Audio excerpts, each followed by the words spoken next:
Welcome back, Sethbling here. Today I've got for you an instant cobblestone wall generator.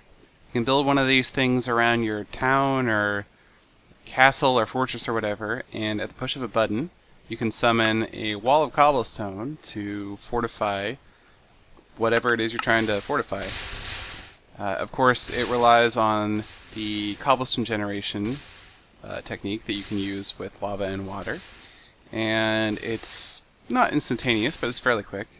I'm just showing you right now sort of what happens, and I will dive into how it works in a moment. So it's just about done here. You can make it as tall as you want. You know, you could have it going around, actually around an entire village or whatever.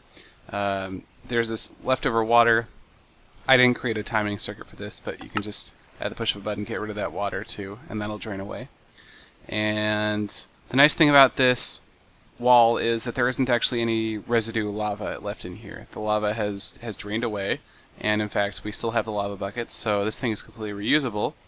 Of course, in order to reuse it, you'll have to remove all of the cobblestone, and there's also some smooth stone down here. Let me go into how this works. So I've cleared away all of the cobblestone and everything. Of course, the basic elements in here are the dispensers with the lava bucket and the water bucket. When a dispenser tries to dispense a water or lava bucket and there's nothing in front of it, it'll just dispense an actual block of water or an actual block of lava, and it can pick it back up too if there's an empty bucket. So what goes on here, this is a little monostable circuit. When I press this button, there's a pulse. It's a 2-tick pulse that comes out of this little circuit element here, and immediately that will trigger all of these lava dispensers. So that'll put a source block right in front of the dispenser, and that kind of spreads out a little bit. And then there are 10 repeaters here set to full delay, and that gives it 4 seconds for that lava to spread out. It's important that the lava spreads out before any of the water comes down. Otherwise you'll have a lava source block here and water coming down next to that, and it'll actually obsidianize the lava source block, which is not really what you want. So yeah, there's a 4-second delay here. After those 4 seconds, we trigger the lava dispensers again, and that will pick up the lava because we don't need the source blocks there anymore. And then it also at the same time, or roughly the same time, dispenses that water. So, I mean, what we see here, I can take you through it a little bit slower.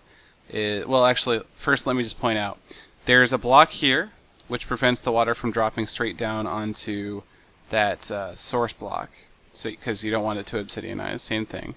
So this lets the water spread out without dropping straight down. And you also need that so that the column of lava can just disappear. And there's also a hole down here, directly beneath where the lava gets dispensed. And what ends up happening is the water actually reaches the bottom first, and it flows towards the hole, and that creates this sort of little bulb at the bottom. But it's necessary to do this if you don't want lava flowing everywhere.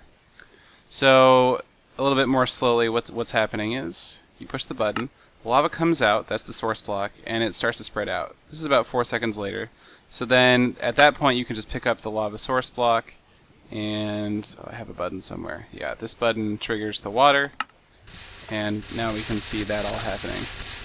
As the lava, continues downward, it's going to keep turning into that cobblestone. Now we can see down here that the water is flowing in towards the hole. I almost trapped myself there.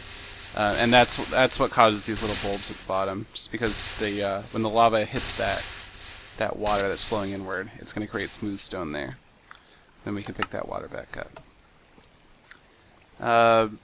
Yeah, I mean, all in all, it's a fairly simple mechanism, and definitely very easy to build. I mean, you can do this timing stuff in just one place and have it feed into all of the dispensers that go around whatever perimeter it is you're trying to defend. Of course, cobblestone isn't exactly the most durable material. People can just mine right through it. But I think it still creates a neat effect when you can create just a curtain of cobblestone around a castle or something, just on demand. But maybe you'll find a use for it. Maybe you won't. Either way, I hope you learned something, and thanks for watching.